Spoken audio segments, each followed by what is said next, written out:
couch day. Living that good life. Mm-hmm. That sounds nice. Yeah, my roommate calls them catter days. Yeah. So it's just basically you would do what a cat does. You move from one piece of furniture to the other. Sure. Just keep laying around. I mean, I'm into it. Yeah. And see, Joey, the reason it's funny is because it rhymes with Saturday. See, that's the joke. And I've always found jokes that have to be explained. Those are the best ones. They're the funniest ones. Yeah, exactly. Yeah. And they come with a guide on why they're funny. Yeah, so just prepare to... It'll be great. It'll be perfect. Y'all motherfuckers don't watch us play throughout the year, to tell you the truth. I'm going to be real with you, and I don't care if I get fined.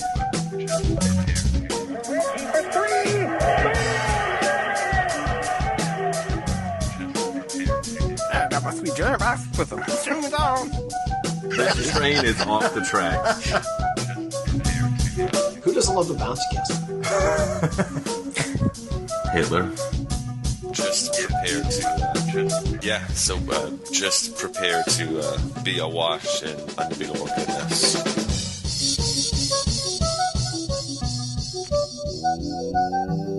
Welcome, Pacers fans. You were listening to the Undebeatables, your way more than semi-weekly Pacers podcast. Today is December 8th, 2023, and this is episode emergency pod for sure, for real this time. Coming from Indianapolis, Indiana, I'm your host, Joey Gaffrida, the man behind the dials. This show, we're going to discuss the Pacers' victory, spoiler alert, over the Milwaukee Bucks in the NBA Cup semifinal matchup, and what we need to look for in the final game against the Lakers tomorrow, Saturday, as we record. Joining me today are two of our three analysts, coast to coast, like buttered toast. First, from Asheville, North Carolina, he's our in-house bartender mixing up the drinks in the crappy jingles. It's John, Couch Day, Colson. What is up, Pacer Nation? What is up, Undebeatables? Hell yes, this feels good. Shout out to the Pacers. And to my feel-goods. And from Boise, Idaho, out west, it's our enforcer, John Harper. What is going on, fellas? Hell yeah. Shouting out Halliburton hype. It is everywhere and awesome. Full on. Before we get into the show, we'd like to remind listeners that they can support us, the longest-running Pacers podcast, by heading over to patreon.com/undebeatables. And you can support us for as little as $1 per month. All right, the reason I've called this meeting today is we watched the Pacers whoop up on the Bucks yesterday, winning in Vegas. And what Colson's been just calling, he said to me, he said, hey, this is just any other regular season game. It's just a regular season game, Joe. He said this counts the same as all the other games. He said this counts the same as Orlando in January. He said this is the same thing. And I said, hey, my friend, they were in Las Vegas, Nevada, playing an NBA game on national TV at 5 p.m. For some reason. For some reason. Yeah. In front of a dark 2/3 crowd. Yeah. So Pacers win 128-119. This game was back and forth.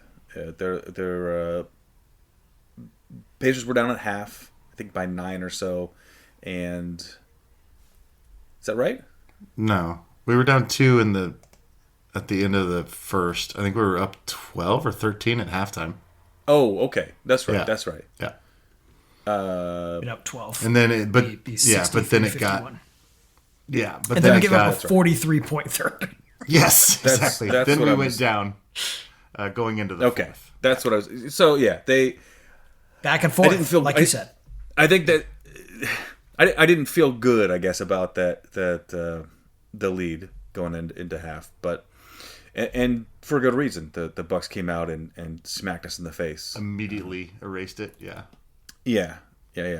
But there was, as Harper had mentioned, the media is all talking about Tyrese Halliburton, and for good reason. He had another amazing game this game.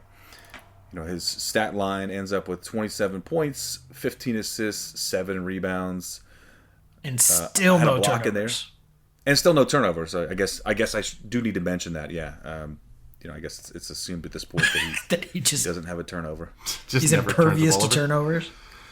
turnovers. So Joe, my stat of the week is that this is the second game in the row that Halliburton has had at least 25 points, at least 15 assists, and 0 turnovers.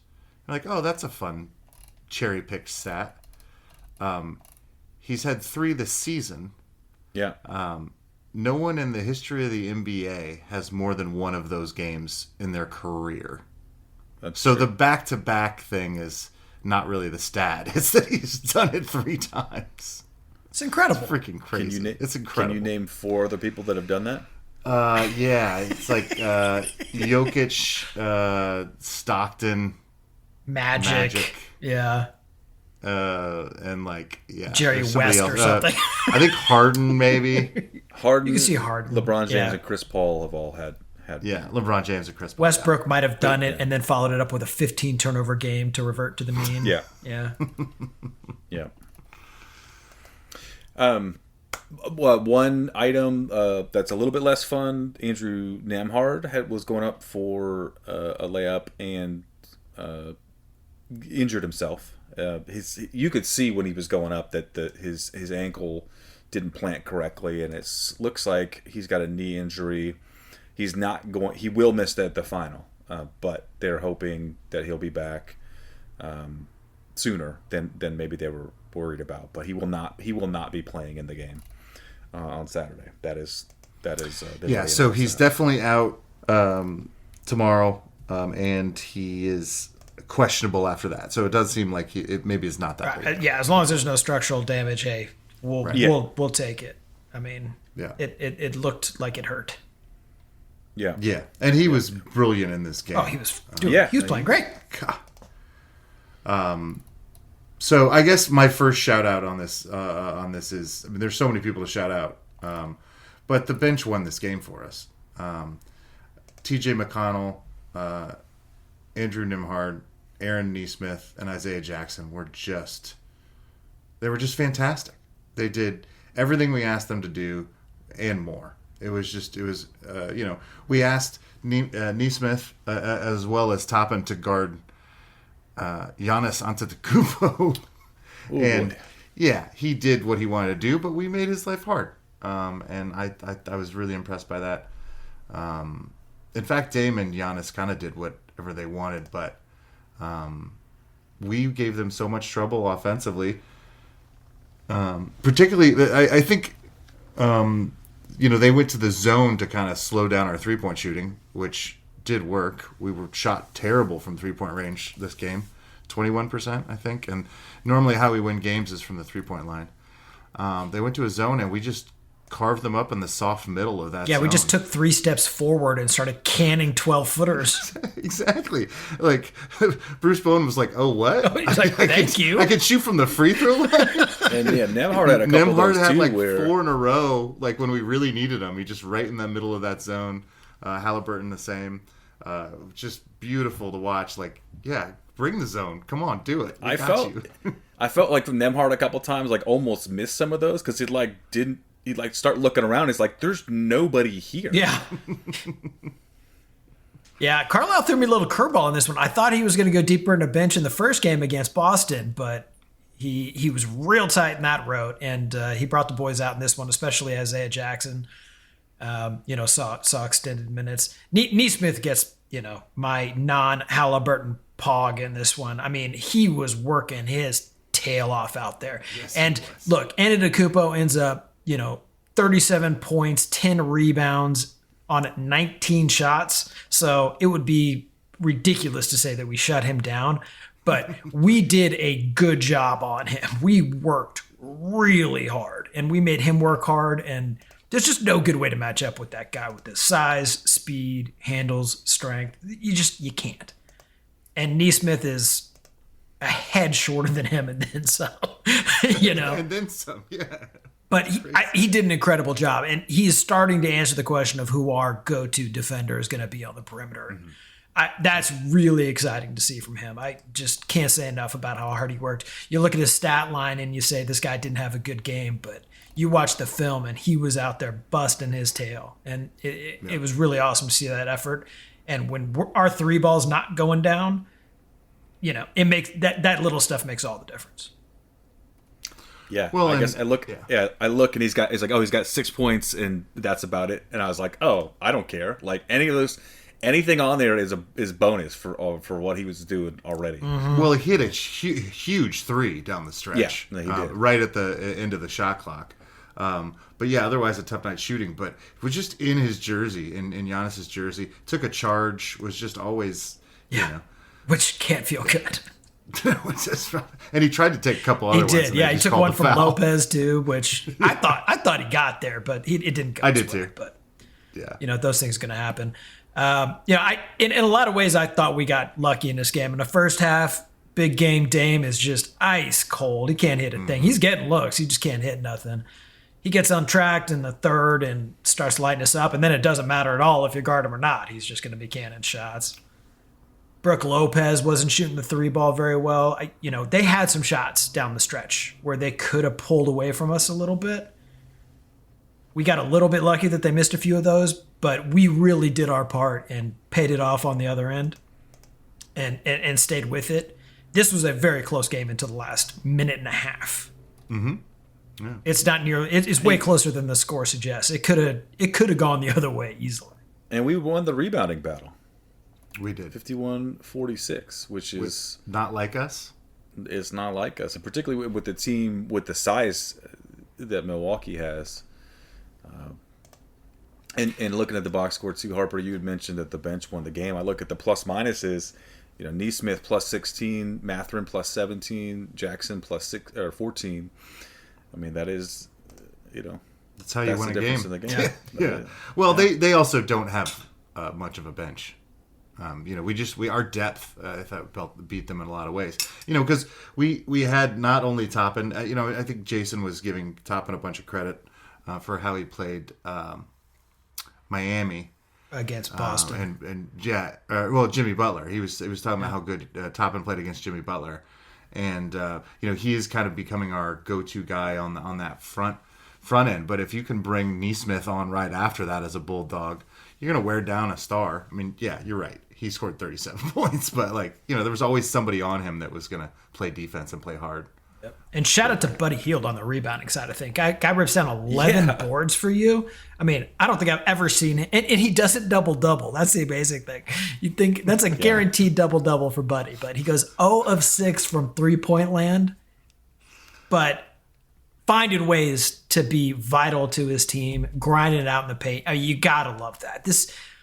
This team works so hard for each other, and they know that if they can't get it done on the offensive end, they're starting to learn that they need to pick up the slack in other areas. And again, it's just really cool to see that effort being put out. Well, this was one of Miles Turner has been with the team for a long time and has had plenty wonderful big games, but as far as the impact on a single elimination game, this maybe is one of the best games of his career. Mm-hmm. He was aggressive, lots of big dunks, including over Giannis Antetokounmpo. Throwing it down. Yeah, he can dunk now. Is he getting more athletic in his age? I think he is. I think he's getting more open thanks to Halliburton, probably. But still, those easy points mean so much to the big man, and it really shows. Yeah. It could have been better than it could have been better than the 26 too, because he was only 2 of 8 from 3-point land. Yeah, 26, 10, 2 assists, a steal, and 3 blocks. Man's going to work. Yeah. And timely blocks too. Yeah, those were some clutch ones. Yep. And I thought Bruce Brown did a good job on defense as well. Kind of similarly to Buddy Hield, with just kind of scrapping to do anything he could do to help out. Because he wasn't scoring too much either. Yeah, indeed. But at the end of the day, all of those guys, awesome as they were, I mean, it is just every bit Halliburton's team. And he was incredible. Amazing. Plays 36 minutes. I mean, 11 of 19 from the field. Only gets to the line the one time. Or maybe it was 2 and 1s. I can't remember what that was. But, I mean, just an incredible game. It didn't matter who was guarding him. He's got that unbelievable change of pace where he can put up layups over Brook Lopez on the baseline. They kept showing the slow-mos of those because he was getting those layups and the teardrops like just right over the fingertip, just over his fingertips. It's unbelievable. And he had one pass. He gets down in the paint. There's 3 guys there, and I thought he was going to go with a little pocket pass because I think somebody was trailing him, but no, he goes somehow over a guy who's collapsing on him and sets up top end for a wide open 3. It was just incredible how he sees the court. That one I watched, so I actually saw like a good clip of that one, and I probably watched it 10 times trying to figure out what his plan was, and Giannis was the one guarding Toppin on that play, and he did like you said, as he's coming in towards the basket, he's waiting until Giannis moves in to defend the rim, leaving Obi open at the 3-point line. He drew him in for that. That's exactly what happened. He drew him in, and as soon as Giannis makes that move towards the basket to defend the shot, then Toppin's got no one within 15 feet, and he. It's just such a. I don't know how he got it over the top of them. Like, I don't know how he saw him. He was coming down. His foot had almost hit the ground already from the jump that he had done. Like, and he just kind of like lobbed it up over and he actually moved Toppin into a better spot for a shorter 3. I was like, he threw the ball where he should have been shooting. 100%. It was just incredible. I love watching that guy play. Yeah. Well, and with the game in the balance, he delivered yet again. I mean, he takes Brook Lopez off the dribble up top and then does a crazy just squatting, twisting layup, and then hits a 35-foot 3-pointer the next trip down the floor. He missed one, but we managed to get our hands on an board. He gets a second look at it, right? Right. Yeah. He wasn't about to miss twice. And no, he was not going to miss put twice. that thing away. Gave Dame a little something.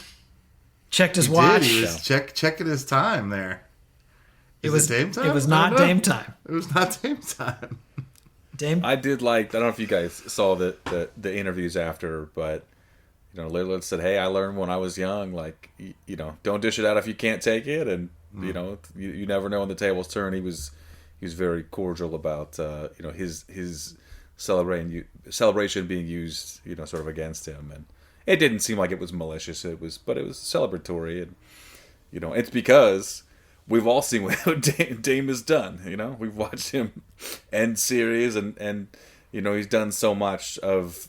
He's made shots like that for his whole career. I mean, his entire career, this has not been an exceptional season for him so far, and he's still leading the league in clutch points with 60 something, and he shoots 50%. I mean, the man is just an absolute machine, and they're a very dangerous squad. This is a really quality win.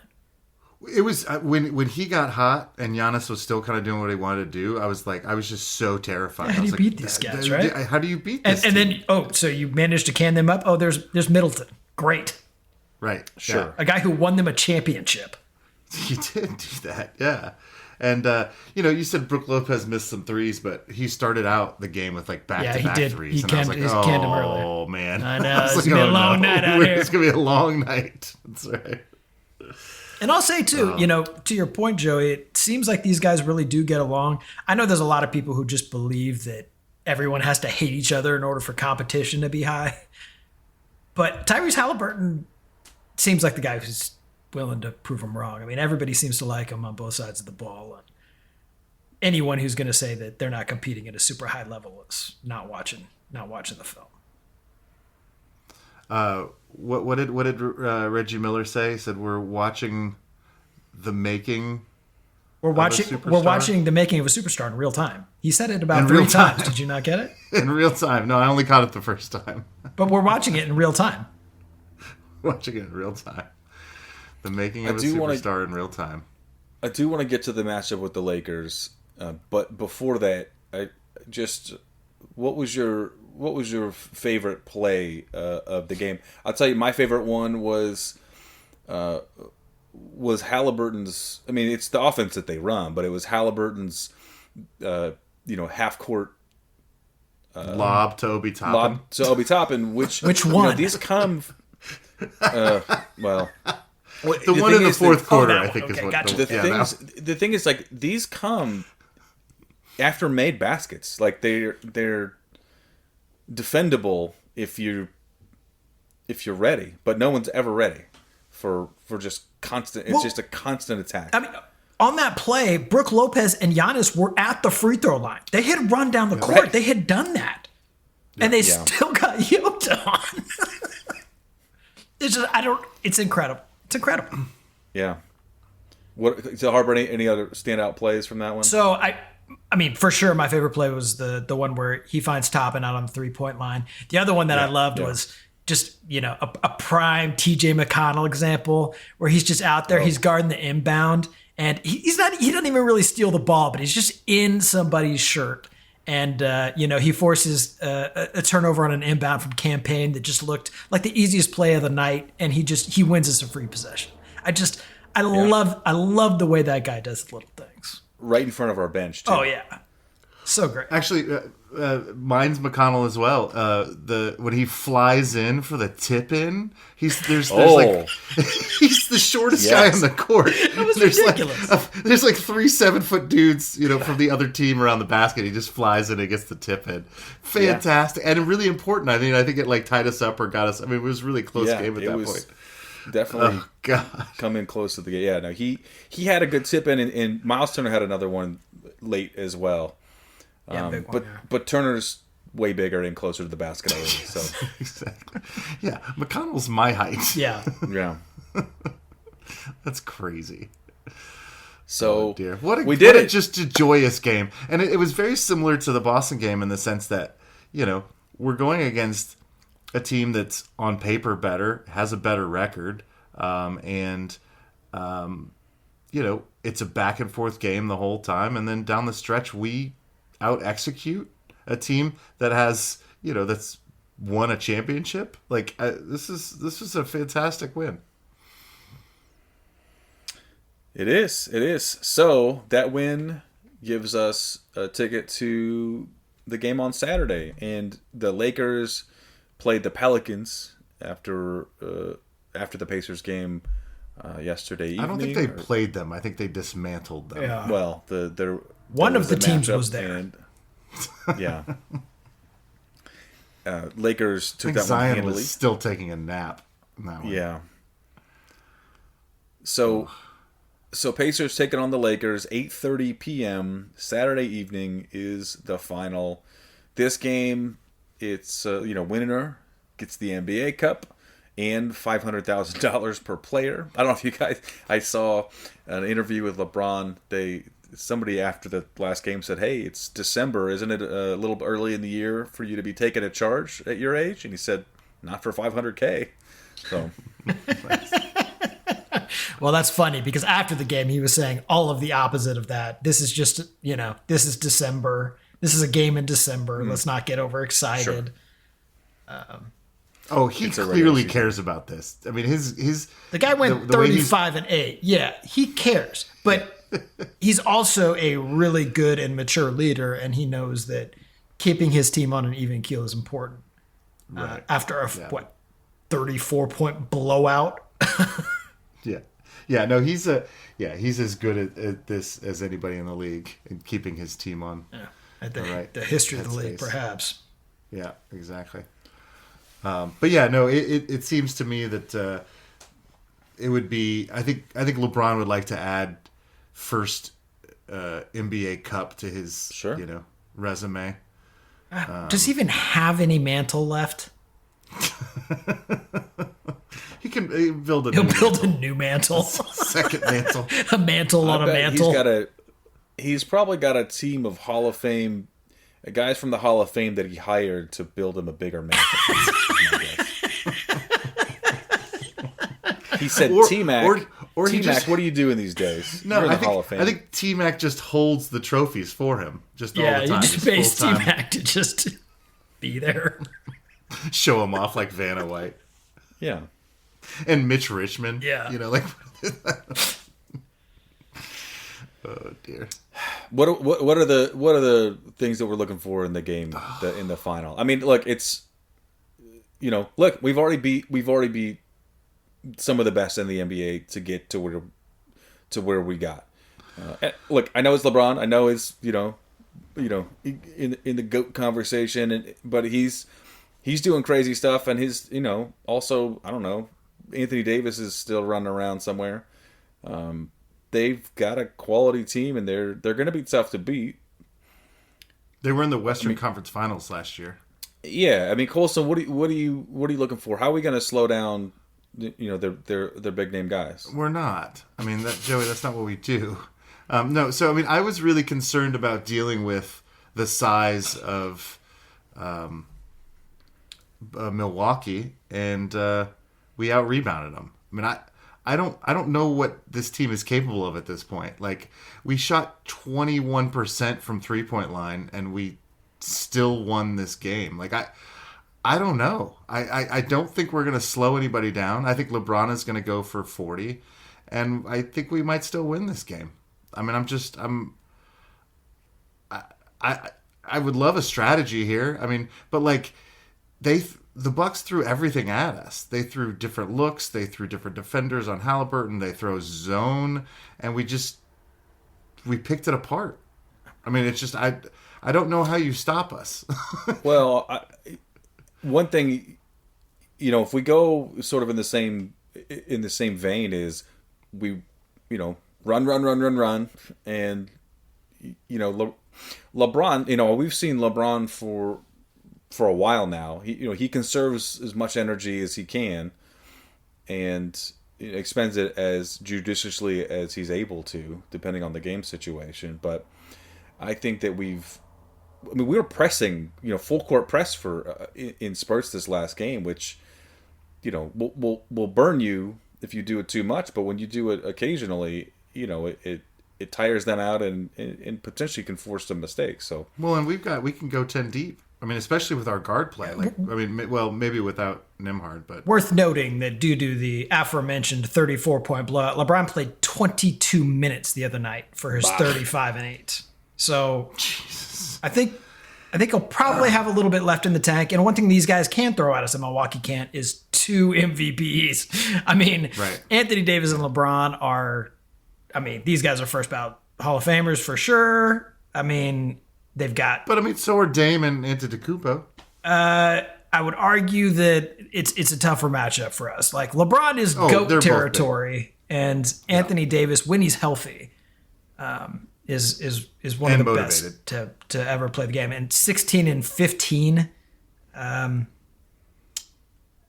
while we might not be able to stop them, we can't lose the rebounding battle by 17 like New Orleans did. And bear in mind, they have Zion Williamson. They have Jonas Valanciunas. These guys know how to work the glass. Yeah, and they got... we have Buddy Hield. Team. What else do you need?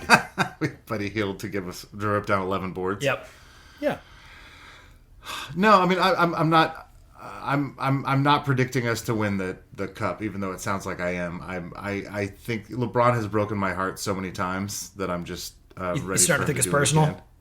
Yeah, exactly. Like he's doing that just against this podcast. Colson. Yeah. And I assume he'll literally rip our hearts out. Like he'll just go on the floor and rip somebody's heart out. Yeah, exactly. Just like full Mortal Kombat. Yeah.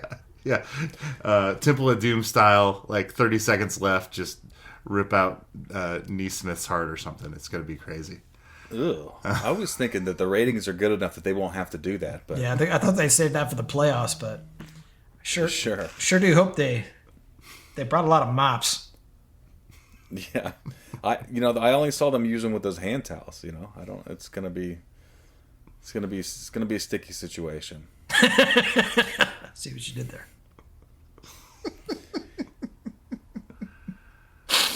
I'm excited. I think that Halliburton's got another game to shine, and I mean I don't know. It's the brand of basketball that we're playing right now. I think it's hard. It's hard to stop. Well, Boston was the top 5 defense, and Milwaukee's the top 3 offense. I mean, and they're both in the rear view, baby. Exactly. So yeah, come on, Lakers. I do. Halliburton seems to rise to the occasion. He seems to really want to play these big games. Maybe one of the reasons why we've lost some of these lesser games this season, against lesser teams, because maybe we're not as focused. But he just seems to have the eye of the tiger, and I think he's going to show up for this one. I'm excited. Yeah, no, I expect Halliburton to have another great game. Our bench is going to have another great game for us to win this thing. People not named LeBron James and Anthony Davis can't be in double figures for us to win this thing. I am concerned that we have shown a propensity to not string high effort games together over the course of our season so far at times. I assume that our guys will be able to do that because it's an NBA Cup game, and hopefully they'll take that forward with them the rest of the season. But I'm going to continue my reverse jinx action, ask for action on the Lakers, and go Pacers. Colson, you have to take my bet, double or nothing. Yeah, no, I'm taking the Lakers in this one. Oh no, you have to take the Pacers for money. Oh, for money. For me. Okay. For you. Yes. I got it then. Pacers all the way, baby. There you go. But you can pick whoever you want in real life. Okay. No, I think if this is close, we win it, even though we've got one of the greatest closers on the other side in LeBron James. I just think our scoring is just too much, and we've proven that in these last 2 games. My concern is that LeBron is going to know that and understand that he can't run a track meet with us, and that they're going to come out and put some real distance on us in that first quarter, second quarter, and get a big old lead, and hope we wilt mentally. And that's my main concern. But I'm still going to pick the Pacers, especially if I think we can do it. My concern is if we're down 20 at half, we're not in a good spot. I'm with you. But, the Lakers have lost 9 games this season. We can make it 10. Okay. Joe, what do you think? I hope we're going to wilt like Chamberlain instead. And, wilt like Chamberlain. Nicely done, sir. And I think we're going to take this one. It's we're undefeated in the Cup so far. They clearly, get up for these games, and we got the potentially. LeBron works on an individual level, right? He's the greatest of all time player, right? Or he's like in that conversation. We have the best offense of all time, and that's it's bigger. It's a bigger thing that we got. Transcends LeBron.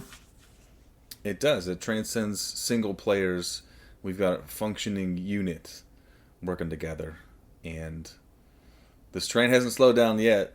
And it's going to be exciting no matter what happens. And this, this game, as we mentioned several times, we won this one without the 3-point game, really. So we had a couple that went down. Yeah, a couple big ones, but not a good night. A couple big ones. When Buddy goes 3 of 11, it's not a great night for us. I mean, yeah. Oh, it was 6 from 3. Buddy was. Speaking of Buddy, there was a fantastic article in the Star about Buddy Hield going up to refs during breaks to touch the basketball. Mm-hmm. Yeah, he does that. He's very OCD about that.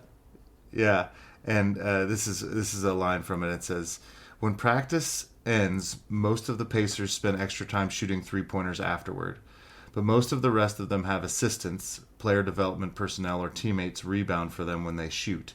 Buddy Hield wants to chase his rebounds himself like a kid shooting alone at a playground court."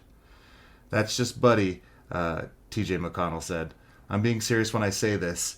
There aren't guys that work harder and love shooting. He just loves shooting the basketball. It's a thing he needs. He needs to feel the basketball. He just is in love with the game, and it's something that I admire a lot." That's coming from TJ McConnell, who also loves basketball and works harder than almost You could put him on a anybody. hockey rink and he'd be throwing bows. TJ McConnell's a competitor. Yeah. Thought that was pretty great, though. Yeah, no, that's awesome. And Buddy said, "I gotta feel the ball. I gotta love the ball, so the ball will love me back." Gotta respect the basketball gods, man. Buddy knows. Yep. So I'm assuming that Buddy's been in a little bit of a slump last couple weeks, but I'm expecting a big game from him, and we're gonna run away with this one. And Buddy, if you're listening, it's a contract year, my friend. Yeah, exactly. And the good news is, no matter what happens here, the NBA Cup is going to be around next year. No question about it.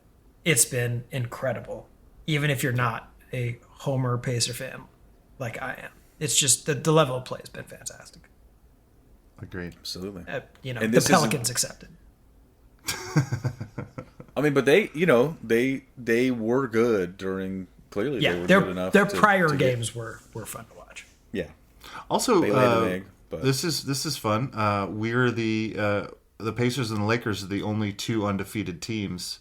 Oh, clearly because it's a single elimination. But we both were the ones that went 4-0 in our group play to get here. So both teams have lost a game in the Cup, meeting here in the finals. So just like they drew it up, Joey. Yep. It's the Pacers finals matchup as well, with none of the same players, but we have the same feelings. I want revenge. You know what? If we win this, we win this single game. We get a trophy. We're gonna get a banner. Mm-hmm. This will be memorialized in the field house forever. And because we're beating the Lakers, Reggie might cry. Yeah, Be great. I would love that. that's all I'm asking. All I can ask for. I'm I was excited. told that there was some good pictures of Reggie and Tyrese hugging. I need to find one of those and blow it up and put it on my wall. That's all I want for Christmas. Should have said something earlier, my friend.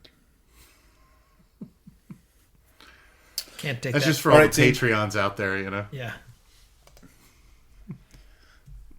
All right, team.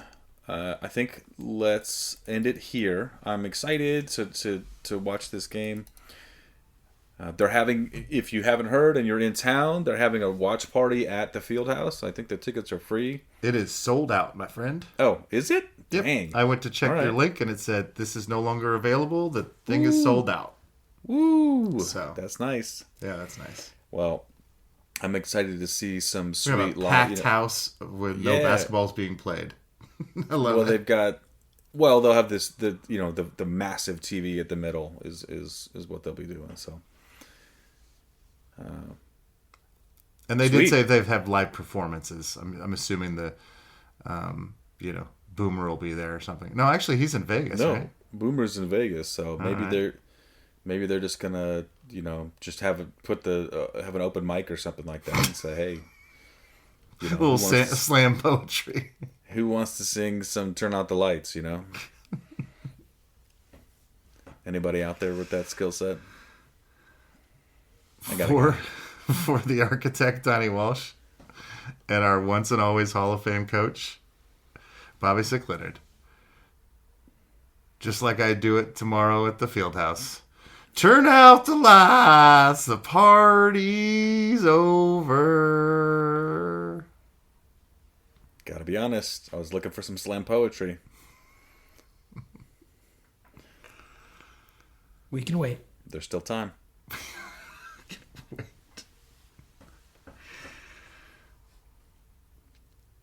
No, we're good. I was trying to wait you out. I was like, if I wait long enough, he's got to do something. I expected the very least to flip through your notebook and break out a haiku for us or something. Nothing. Right. Yeah. Sure. Yeah. Yeah. Where's our haiku corner? Well, yeah, we got to get back on that, don't we? Yeah. And the 5 little points. Good. Yeah, there's lots of things that have just gone by the wayside. I'm busy, Joe. It's Saturday. I forgot.